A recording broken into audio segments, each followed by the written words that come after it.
students, today we will discuss colligative property, elevation in boiling point and depression in freezing point.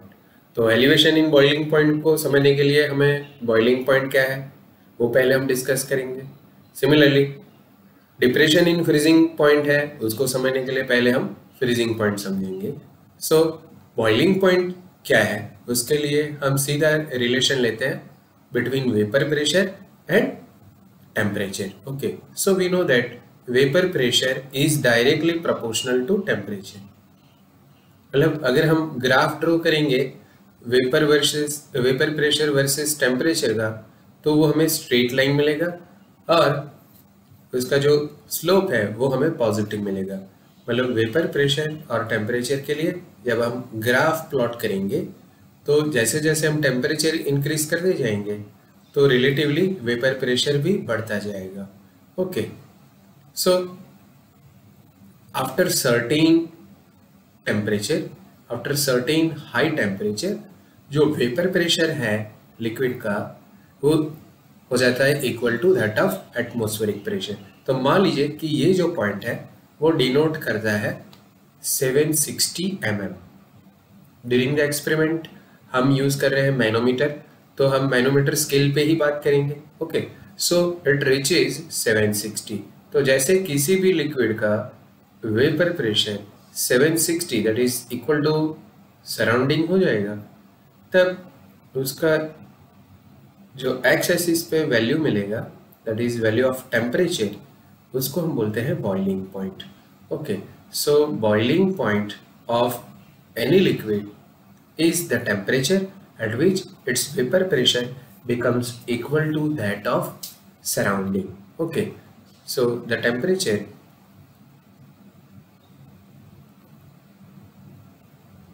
at which vapor pressure of given liquid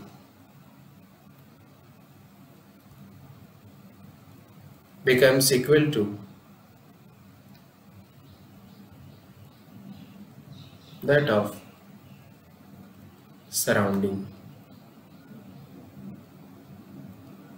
अगर हम सी level की बात करेंगे तो वहाँ पे जो सराउंडिंग है उसका वेपर प्रेशर होगा 760 mm, that is 1 atmosphere. As we move to higher altitude ये जो वेपर प्रेशर है वो कम होता जाता है, सो रिलेटिवली जो बॉइलिंग पॉइंट है वो भी कम होता जाएगा. इसका मतलब कि अगर हमारे पास यूनिवर्सल सॉल्वेंट है प्योर वाटर, तो उसका जो बॉइलिंग पॉइंट सी लेवल पे होगा दैट इज 100 डिग्री सेल्सियस, उससे कम होगा उसका बॉइलिंग पॉइंट अगर हम मूव होंगे towards higher altitude.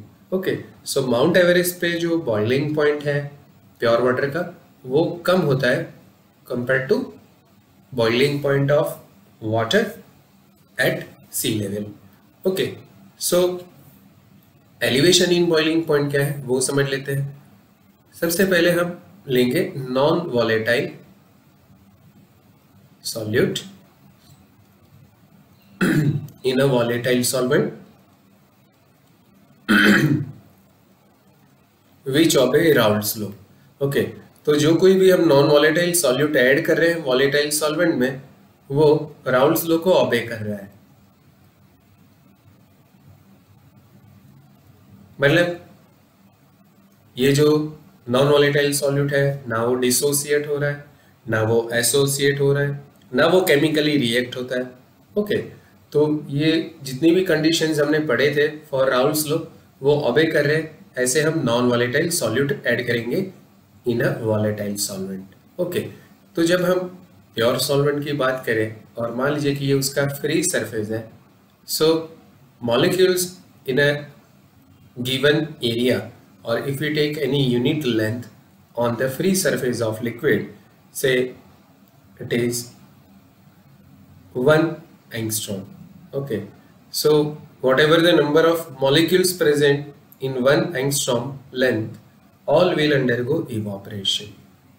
Okay, so all will undergo evaporation. Actually it will be not an angstrom, say we will take 100 angstrom. Okay, according to dimension of molecules. Okay, so 100 angstrom is the length, So all the molecules present within this length will experiencing evaporation. Okay, when we add any non-volatile solute, then what happened? Let us see. So जो non volatile solute है वो तो homogeneous mixture form कर रहा है. So along with solvent molecule on the free surface, because homogeneous mixture है तो जितना इंटरनल पार्ट में सॉल्यूट होगा इन द यूनिट एरिया और इन द यूनिट लेंथ, उतना ही फ्री सरफेस के ऊपर रहेगा. Now what is done by these solute molecules? neither they undergo evaporation, not allowed the easy evaporation of surrounding solvent molecule. मतलब कि ये खुद जो है वो evaporate नहीं हो रहे क्योंकि वो नॉन वॉलेटाइल है. ओके, और जो उसके सराउंडिंग में है, मतलब जिन्होंने सॉल्वेंट मॉलिक्यूल के साथ इंटरेक्शन किया है, उसको सर्टेन फोर्स से वो अट्रैक्ट करते हैं. ये जो फोर्स है वो कंपैरेटिवली ज्यादा है compare to solvent interaction. So here we know that solute solvent molecule का जो interaction है वो ज़्यादा है compared to interaction between solvent. तो उससे क्या होगा कि जो सराउंडिंग में फ्री सॉल्वेंट मॉलिक्यूल्स है, मतलब जिन्होंने सॉल्वेशन में पार्टिसिपेट नहीं किया है, वो इजीली और नेचुरल रेट ऑफ इवापोरेशन से इवापोरेट होते रहेंगे. लेकिन जो सराउंडिंग में जो इंटरेक्शन में गए हैं वो इजीली इवापोरेट नहीं होंगे. Okay, so at a particular temperature according to Raoult's law we can say at a particular temperature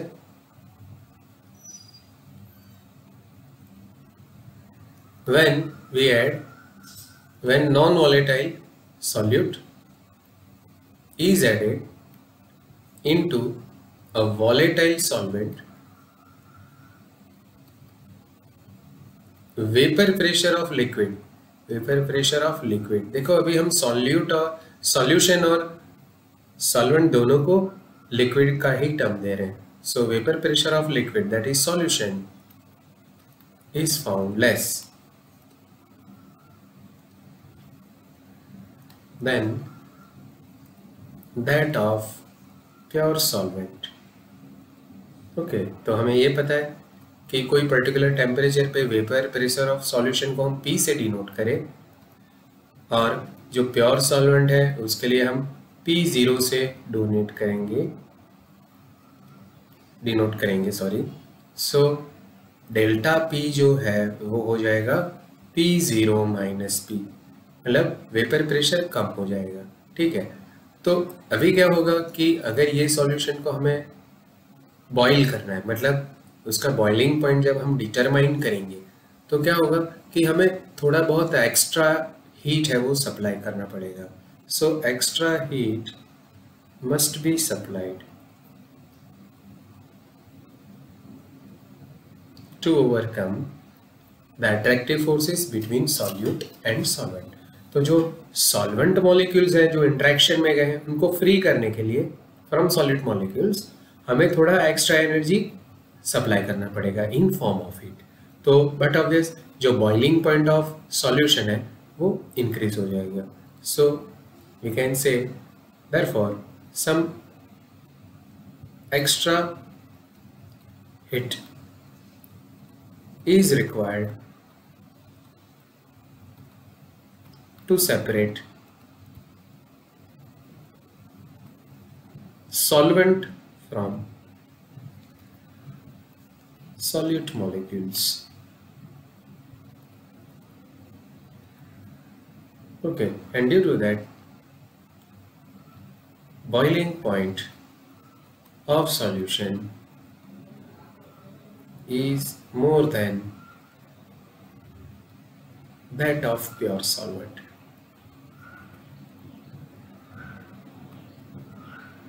okay, तो अगर हम डिनोट करते हैं boiling point of liquid as a TB that is solution, और pure solvent के लिए हम denote करते हैं by T0 So we can say delta TB will be TB minus T0, and it is known as elevation in the boiling point.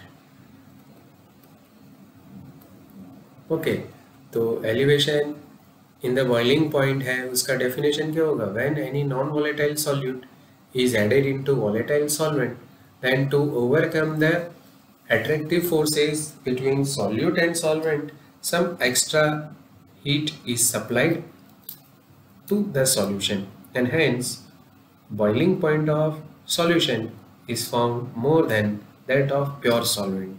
This phenomena is known as elevation in boiling point. Okay, so हम graphically समझे उसके लिए हम example ले लेते हैं. Suppose we will take 1 kg of water. 1 kg of water में हमने डिजोल्व किया से 6 ग्राम ऑफ यूरिया, उसको हम टर्म देते हैं solution 1. Similarly we will take 1 kg of water, instead of 6 now we will add 24 gram of urea, उसको हम टर्म देते हैं सॉल्यूशन नंबर 2. तो अगर हम मोलालिटी का फॉर्मूला लगाएंगे तो यहाँ पे जो मोलालिटी है सॉल्यूशन 1 का वो हमें मिल जाएगा 0.1. ओके, और जो सेकेंड सॉल्यूशन है उसके लिए हमें मिल जाएगा मोलालिटी 0.4 मोलल. तो चलिए हम ग्राफिकली वेपर प्रेशर और टेम्परेचर के ग्राफ से मदद से समझ लेते हैं. So we will take again same relation, vapor pressure versus temperature. Okay, so here y-axis represent vapor pressure of liquid और ये डिनोट करेगा temperature in term of degree Celsius. Suppose we plot a line here. This line is actually maximum vapor pressure we are determining, and it is 760 mm, that is 1 atmosphere, that is atmospheric pressure. Okay, तो हम कोई particular temperature पे से कोई T degree Celsius पे ये experiment start कर रहे हैं. तो अभी हमने जो डिस्कस किया उसके रिस्पेक्ट में बोल सकते हैं कि अगर हम सॉल्यूशन 1 का वेपर प्रेशर P1 से डिनोट करें, that of second solution P2 से डिनोट करें, so P0 is greater than P1 is greater than P2. क्योंकि देखिए जैसे जैसे हम सॉल्यूट ऐड करते जाएंगे सॉल्वेंट सॉल्यूट इंटरेक्शन भी बढ़ता जाएगा. So on the free surface of molecule number of solute molecules जो है वो बढ़ने से क्या होगा कि जो सराउंडिंग सॉल्वेंट मॉलिक्यूल्स हैं उनका रेट ऑफ इवोपरेशन और कम हो जाएगा. Okay, so greater the amount of non-volatile solute in a volatile solvent, more the decreasing in vapor pressure. Okay, तो lowering in vapor pressure बढ़ जाएगा. So अगर हम यहाँ पे 3 points डिनोट करेंगे, से 1, 2 and 3, तो ये जो फर्स्ट पॉइंट है जो हाईएस्ट वैल्यू है वो शो कर रहा है P0, राइट. जो सेकेंड है पॉइंट लोअर वो है P1, और जो लोएस्ट है पॉइंट वो डिनोट करेगा P2 को. ओके, तो अब हम जैसे जैसे हीट सप्लाई करेंगे टू द सॉल्वेंट उसका वेपर प्रेशर है वो बढ़ता जाएगा और सर्टेन टेम्परेचर पे वो हो जाएगा कितना 100 डिग्री सेल्सियस. ओके, क्योंकि हमने सॉल्वेंट वाटर लिया है. तो अगर हम रिलेटिवली एक्स एक्सिस का जो वैल्यू निकालेंगे with respect to 1 atmosphere, then it will be vapour pressure of it will be boiling point of water, say it is T0. Usually it is 100 degree Celsius at sea level. Okay, now अगर हम second liquid की बात करें, that is solution number 2 की बात करें, तो solution 2 के रिस्पेक्ट में क्या होगा कि जैसे जैसे हम हीट सप्लाई करेंगे तो उसका वेपर प्रेशर भी बढ़ना है, तो वेपर प्रेशर बढ़ता जाएगा. लेकिन ये पॉइंट पे वो बॉयल नहीं होगा क्योंकि उसका वेपर प्रेशर अभी 760 नहीं हुआ है। ओके, तो हमें थोड़ा एक्स्ट्रा हीट सप्लाई करना पड़ेगा। Now if we determine what is the value of temperature related to this particular point, so it will be boiling point of solution number 1, that is liquid number 2। Okay, इसको चलिए हम denote करते हैं by T1 से। Similarly we will study third solution. तो third solution के respect में जब हम हीट सप्लाई करेंगे तो उसमें भी वेपर प्रेशर बढ़ना है, लेकिन ना तो वो ये पॉइंट पे इवापोरेट होगा, ना ये पॉइंट पे वो इवापोरेट होना है ये पर्टिकुलर पॉइंट पे, क्योंकि उस वक्त पे उसका जो कॉरेस्पॉन्डिंग वैल्यू है वेपर प्रेशर का वो हो जाएगा 760। ओके, सो उससे रिलेटेड जो वाई एक्सिस एक्स एक्सिस पे जो वैल्यू है वो हमें डिनोट करता है इट्स बॉइलिंग पॉइंट, से it is T2। Okay, so if we find out this difference, then it will be delta T1। okay, and delta T1 will be equal to T1 minus T0, that is elevation in the boiling point for solution number 1। okay, similarly if we find out this difference, it will be equal to delta T2, and delta T2 is equal to T2 minus T0। Okay, चलिए अब हम ये जो difference है in the height with respect to Y axis वो find करेंगे, तो वो हमें डेल्टा P1 मिलेगा। Okay, so delta P1 is equal to P0 minus P1। Okay, क्योंकि सॉल्वेंट है उसका वेपर प्रेशर ज़्यादा होता है सॉल्यूशन से। ओके, डेल्टा P2, चलिए ग्राफ से हम फाइंड आउट करते हैं कि डेल्टा P2 कितनी लेंथ होगी। So this much length is equal to delta P2। Okay, so delta P2 will be P0 minus P2। Okay, चलिए अब हम मैथमेटिकली फाइंड करते हैं कि ये रिलेशन एक्चुअली क्या है। हमें ये प्रूव करना है कि जैसे जैसे टेम्परेचर बढ़ता है वेपर प्रेशर भी बढ़ता है, और सिमिलरली हम बोलेंगे जितना लोअरिंग इन वेपर प्रेशर ज़्यादा होगा उतना एलिवेशन इन बॉइलिंग पॉइंट भी ज़्यादा होगा। चलिए उसके लिए हम ये पॉइंट को डिनोट करते हैं by A, this point as a B, this point as a C. तो हमें ट्राइंगल ABC मिल रहा है और इस पॉइंट को D और E से डिनोट करेंगे। सो हमें दो ट्राइंगल मिल रहे हैं, triangle ABC and triangle ADE। okay, so here we can say angle B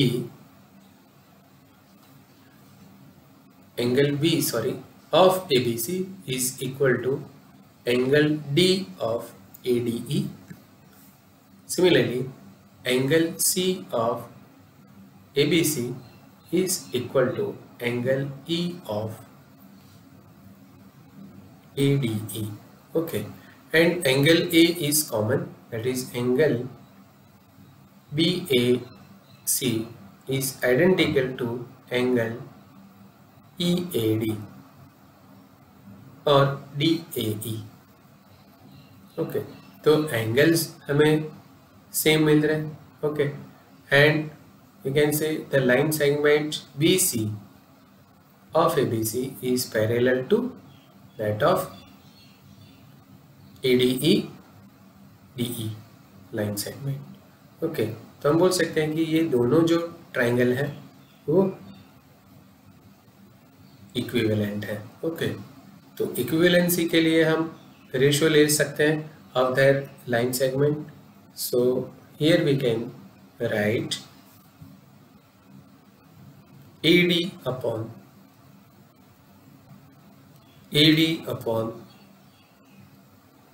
AB is equal to AE upon AC। Okay, अब आप देखिए कि AE लेंथ कितना है। AE लेंथ है वो है delta T1। Okay, delta T2 क्या है?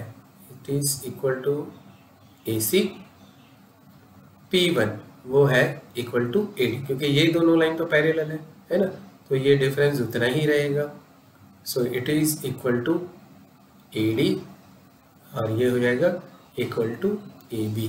सो we can say delta P1 by delta P2 is equal to delta T1 by delta T2, और we can say delta TB proportional to delta P। हम ऐसा भी लिख सकते हैं क्योंकि जो डेल्टा डिफरेंस है विथ रिस्पेक्ट टू टेम्परेचर वो elevation in boiling point show करता है, तो इसीलिए हम इसको डेल्टा TB से भी डिनोट कर सकते हैं। ओके, चलिए अगर हम डेल्टा TB और डेल्टा P का रिलेशन समझेंगे विथ रिस्पेक्ट टू मोलालिटी, तो पता चलेगा कि ये जो एलिवेशन इन बॉइलिंग पॉइंट है वो भी कॉलिगेटिव प्रॉपर्टी है। ओके, तो उसके लिए हम क्या कर रहे हैं कि हम 3 सॉल्यूशन बनाएंगे। Solution 1, it is made of 60 gram urea in 1 kg of H2O। This is solution 1। Solution 2 is 180 gram of glucose in 1 kg of water। और जो थर्ड सॉल्यूशन हम बना रहे हैं, solution 3 is 342 gram of sucrose in 1 kg of H2O। Okay, तो हम बोल सकते हैं कि जो सॉल्यूशन 1 है वो 1 मोलर है, solution 2 is also 1 molar and solution 3 is also 1 molar. So with respect to molality of all the 3 solution is identical and it is 1. Okay, so अगर हम solution 1 के लिए जब हम elevation in boiling point find करेंगे तो वो हमें मिल रहा है 0.512 डिग्री सेल्सियस, और you can say it is 0.512 kelvin, क्योंकि डिफरेंस है तो वो तो इक्वल होगा। तो delta TB1 that is elevation in boiling point for solution 1 हमें मिल रहा है 0.512, so it was also found equal to that of second solution and it is also found equal to that of third solution. तो ऐसा क्यों हो रहा है? क्योंकि सब में जो नंबर ऑफ सॉल्यूट पार्टिकल्स हैं, अगर हम नंबर ऑफ सॉल्यूट पार्टिकल को n से डिनोट करेंगे, n सॉल्यूट, तो वो है equal to 6.022 into 10 to power 23। Okay, so there are Avogadro number of urea molecule in solution 1 and also Avogadro number of glucose molecule in solution 2 and in third Avogadro number of sucrose molecule in solution 3. So as the number of solute particles are equal in the given mass of solvent, they elevate the boiling point with equal magnitude. Okay, so the boiling point for 1 molar solution is a some constant value. Okay, उसको हम नाम देंगे elevation, molar elevation constant. Okay, that is denoted by Kb. Okay, so Kb for water is 0.512. Okay, तो आप देखेंगे कि irrespective of solute molecules, the elevation in boiling point depends only upon what number of solute particles are there. उनके individual nature के ऊपर वो depend नहीं करता है। Urea used as a fertiliser, glucose used in energy drink and sucrose is a food additive, it is sweetener. Okay, तो सबके individual characteristics different है, लेकिन यहाँ पे उनके नंबर इक्वल होने की वजह से जो एलिवेशन इन बॉइलिंग पॉइंट है वो हमें इक्वल मिल रहा है। Okay, therefore it is called colligative property. So delta TB is known as colligative property. तो हम बोल सकते हैं कि जितनी मोलल कॉन्सेंट्रेशन ज़्यादा होगी उतना ही बॉइलिंग पॉइंट ज़्यादा होगा. So we can say delta T B is directly proportional to molality.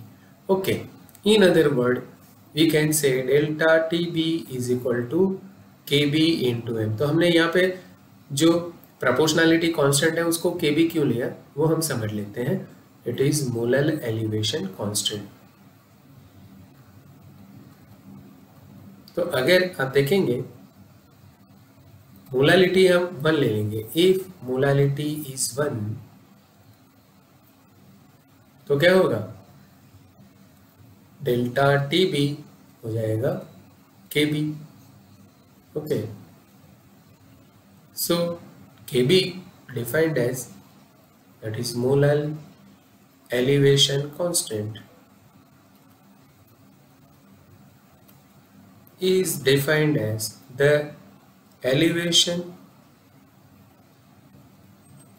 in the boiling point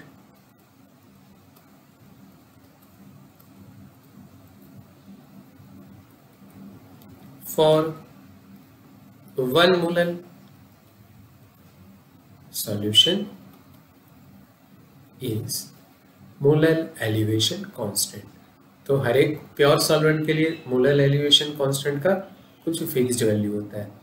हमने अभी जो सॉल्वेंट लिया है वो वाटर है, तो वाटर के लिए जो प्योर वाटर है तो प्योर वाटर के लिए मोलल एलिवेशन कांस्टेंट का वैल्यू 0.512 है.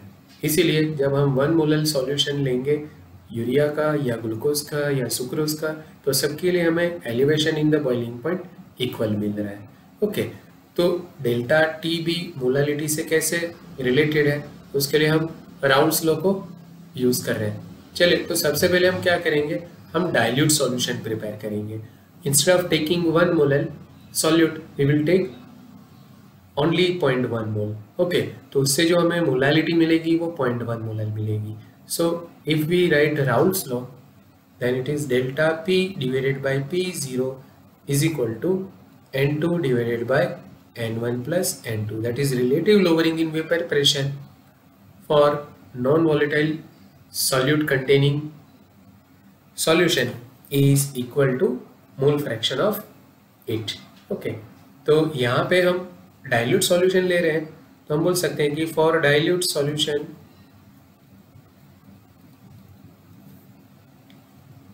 N1 is very greater than N2 and so N1 plus N2 can be taken equal to N1. Okay, जैसे हम मॉलिक्यूलर वेट डिटर्मिनेशन के लिए जो मेथड यूज़ करते हैं जिसमें हम मोल ऑफ सॉल्यूट बहुत ही कम लेते हैं, ठीक है ना, तो वही कंडीशन हम यहाँ पे यूज़ करेंगे. So delta P divided by P0 is equal to N2 by N1.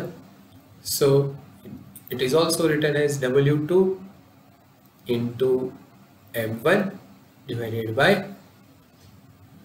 M2 into W1. Okay, अब उनको रीअरेंज करेंगे तो हो जाएगा delta P is equal to P0 into M1 into W2 by M2 into W1. Say this is number 2. अगर आप देखेंगे कि जब कभी भी हम नॉन सॉल्वेंट लेते हैं तो उसके लिए मॉलिक्यूलर वेट हमें पता होता है. नंबर 2, उसका जो वेपर प्रेशर है वो भी अवेलेबल होता है. सो vapour pressure is also known value. तो जब हम नोन वैल्यूज लेंगे और उनका प्रोडक्ट कर लेंगे तो उससे भी हमें कोई नया कांस्टेंट टर्म मिल जाएगा. So we will have a new constant. Say this new constant is written as a K. Okay, so we can say delta P is equal to K into W2 divided by M2 into W1. Okay, so we can write delta P proportional to W2 divided by M2 into W1. Okay, अगर हम एक result 4 को match करेंगे result 1 के साथ तो हम बोल सकते हैं कि delta T B is directly proportional to delta P. So here we can write delta TB proportional to W2 divided by M2 into W1. Why? Because delta TB is directly proportional to delta P. Okay, जो हमने graphically prove किया. Okay, now when we remove proportionality, we will keep again a constant K. So it is W2 divided by M2 into W1. Say result number 5. Now we will take W2 is equal to M2 and W1 is equal to 1 kg. Okay, तो ये represent करता है molal solution को, 1 molal solution.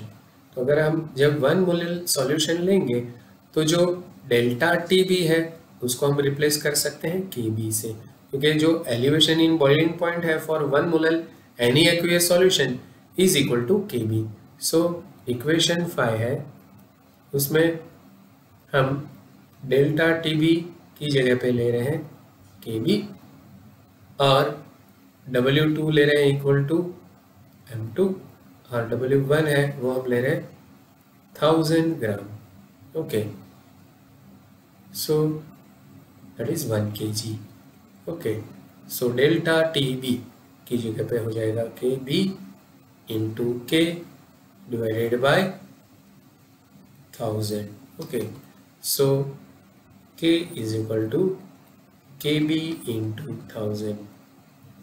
Say result number 6. Now from 5 and 6 we can say delta TB is equal to KB into 1000 into W2 divided by M2 into W1. चलिए उसको हम rearrange करेंगे. So we can write delta TB is equal to KB into W2 into 1000 divided by M2 into W1. Okay, अब ये जो value है this much term वो हो जाएगा molality. Okay, so delta TB is equal to KB into molality, right? So we can say delta TB proportional to molality. Okay, तो हमने prove किया कि जो एलिवेशन इन बॉइलिंग पॉइंट है वो डायरेक्टली प्रोपोर्शनल होता है मोलालिटी ऑफ सॉल्यूशन. ओके, चलिए अब हम KB को सब्जेक्ट बनाएंगे तो हम उसका यूनिट निकाल सकते हैं. तो यूनिट ऑफ KB क्या होगा? तो चलिए ये जो फॉर्मूला है से फॉर्मूला नंबर 7 इसमें हम KB को सब्जेक्ट बनाएंगे. तो KB हो जाएगा delta TB into M2 by W2 into W1 by 1000. Okay, तो डेल्टा TB है उसको हम डेल्टा TB लिखे अभी. इसको हम 1/N2 लिख सकते हैं, 1/N2, और इसको मैं लिख सकता हूँ W1 इंटू जो हमने ग्राम में मेंशन किया था, ठीक है ना. तो W1 in term of gram into 10⁻⁻3. Okay, तो ये जो पर्टिकुलर वैल्यू है उसका यूनिट हो जाएगा किलोग्राम. ये जो पर्टिकुलर वैल्यू है वो हो जाएगा मोल इनवर्स. और ये तो डिफरेंस है, तो आप डिग्री सेल्सियस भी ले सकते हो या फिर आप केल्विन भी ले सकते हो. So the unit of KB is kelvin, kilogram into mole inverse, या फिर आप लिख सकते हो it is degree Celsius kilogram mole inverse. ये उसका ऐसा यूनिट है. As we mentioned, temperature in term of Kelvin, mass in term of kilogram. Okay, so KB can be expressed in this unit or in this unit. Okay, so we will discuss now depression in freezing point. Now freezing point and depression in freezing point.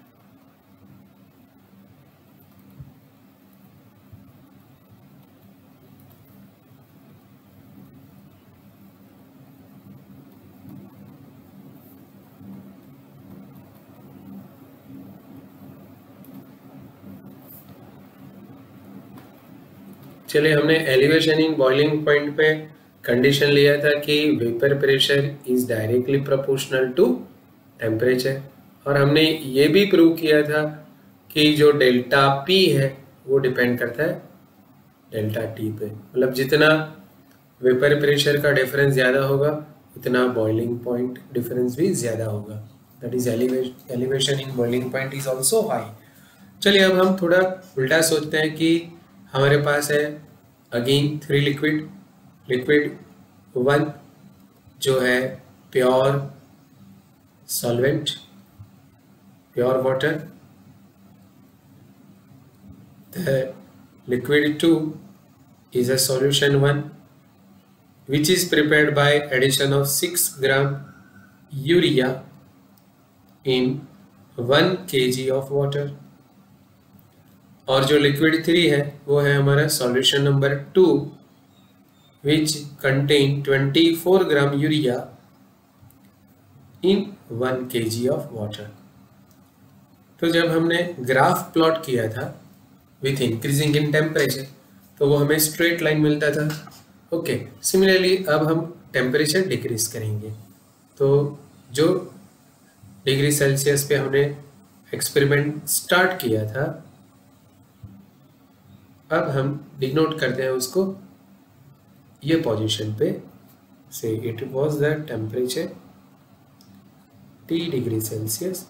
तो T degree Celsius पे हमारे पास है 3 liquid 1 that is pure solvent, liquid 2 that is pure solution number 1 and liquid 3 that is solution number 2। Okay, so P0 is greater then P1 is greater then P2, क्योंकि जो solution 2 है वो concentrated है compare to solution 1 तो उसका vapour pressure कम होगा।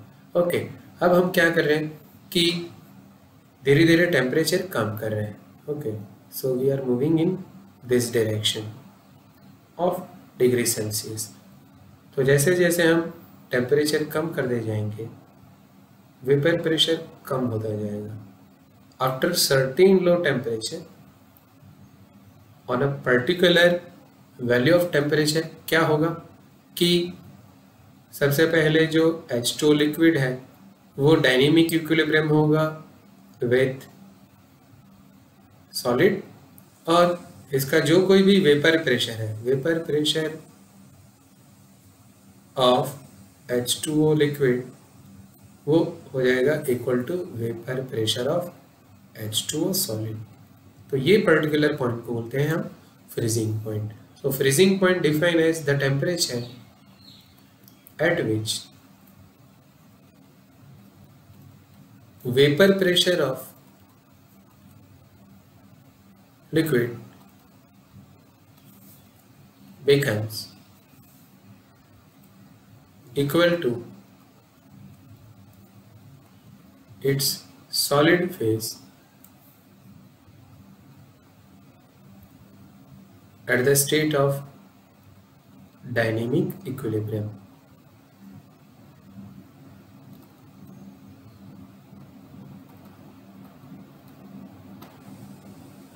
So freezing point is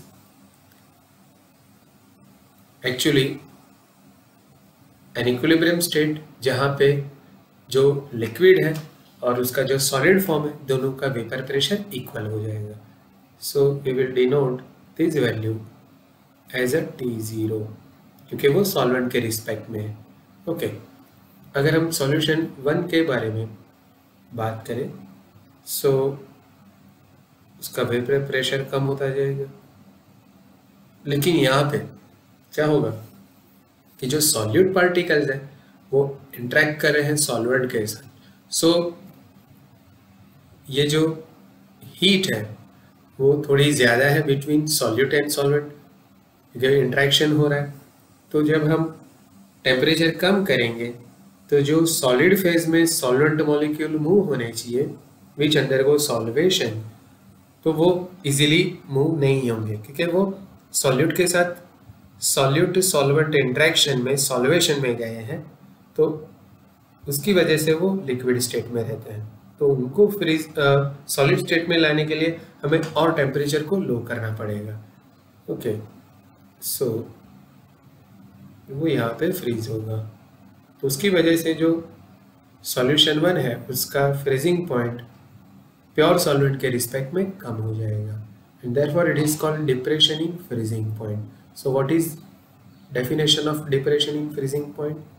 As solute that is non-volatile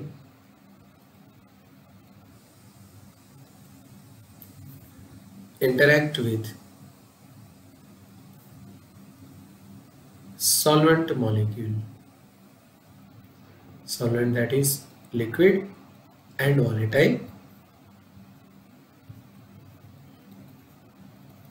as solute interact with solvent molecules,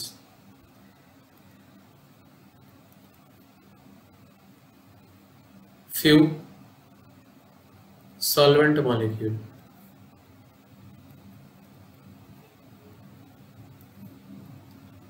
do not move to solid state ECD. Hence, more the heat must be removed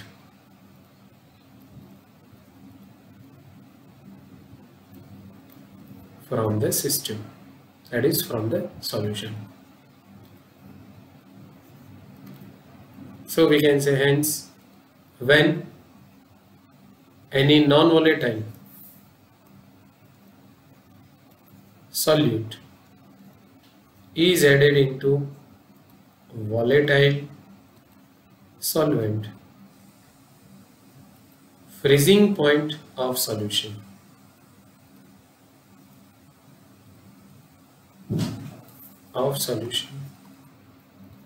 is found less than that of pure solvent. Okay, and this phenomena is known as depression in freezing point, and this phenomena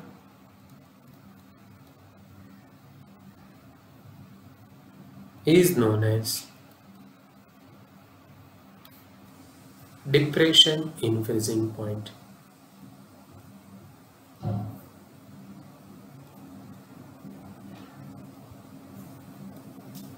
okay, तो अगर हम freezing point of solvent को denote करेंगे by T0 से, और solution जो बना है by dissolving non volatile solute in a volatile solvent, उसको हम TF से डिनोट करें।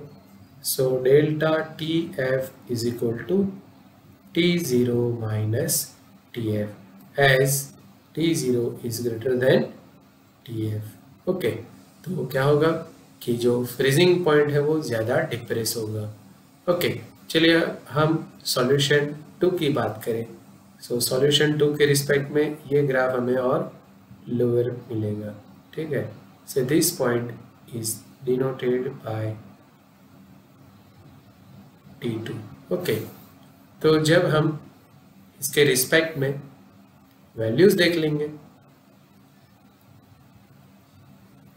रिलेटेड टू y एक्सिस, और हम हाइट मेजर करेंगे। ओके, तो सबसे पहले हम यहाँ पे इनको ज्वाइन कर लेते हैं।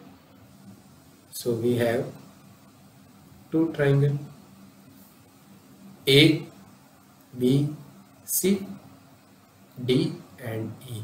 ओके, तो यहाँ पे जो हमें डिफरेंट वैल्यूज मिल रहे हैं वो हम फाइंड कर लेते हैं। तो सबसे पहले आप देखेंगे जो AE है, AE वो हो जाएगा डेल्टा P1, जो AC है वो हो जाएगा डेल्टा P2। अब यहाँ पे जो BD लेंथ है वो इक्विवेलेंट है लेंथ जो AB है वो इक्वल है डेल्टा T2 से। इक्विवेलेंट है एक्चुअली। ए डी जो लेंथ है वो इक्विवेलेंट है टू डेल्टा T1। रीजन कि जब हम रेशियो लेंगे तो वो हमें इक्वल ही मिलेगा। Okay, so again we can use the same relation for graph और हम फाइंड आउट कर सकते हैं।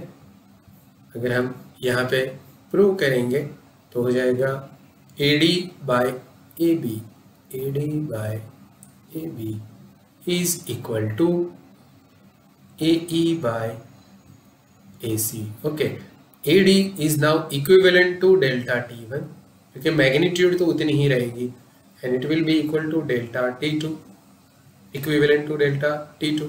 AE लेंथ हमें मिल रहा है डेल्टा P1 और ये लेंथ मिल रहा है हमें डेल्टा P2। सो हम बोल सकते हैं कि delta TF, F for freezing, is directly proportional to delta P। Okay, इसको हम रिजल्ट 1 बोल देते हैं। फिर जैसे हमने राउल्ट लॉ यहाँ पे लगाया था for elevation in boiling point और हमने प्रूव किया था, देखो जैसे हमने delta TB directly proportional to delta P prove किया था, वैसे ही हमने delta TF proportional to delta P prove किया। फिर हम यहाँ से प्रूव करते करते ये फॉर्मूला तक जा सकते हैं।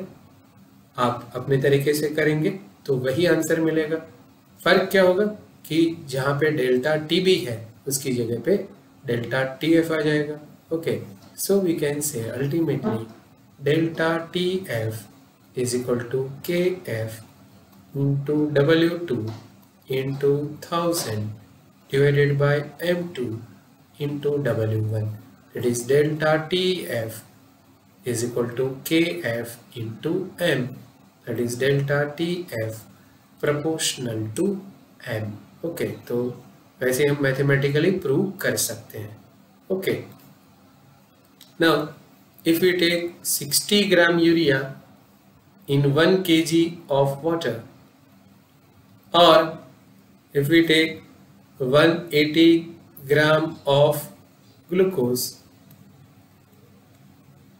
in 1 kg of water, or if we take 342 gram of sucrose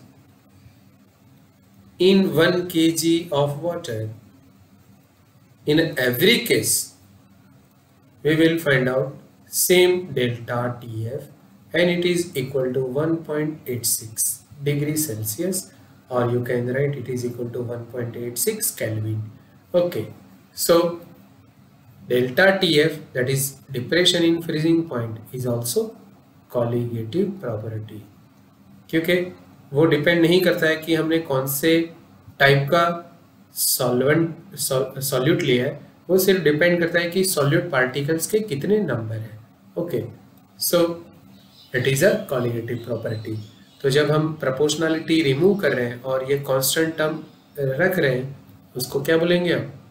molal depression constant, क्योंकि वो depression in freezing point show करता है फॉर 1 मोलल सॉल्यूशन।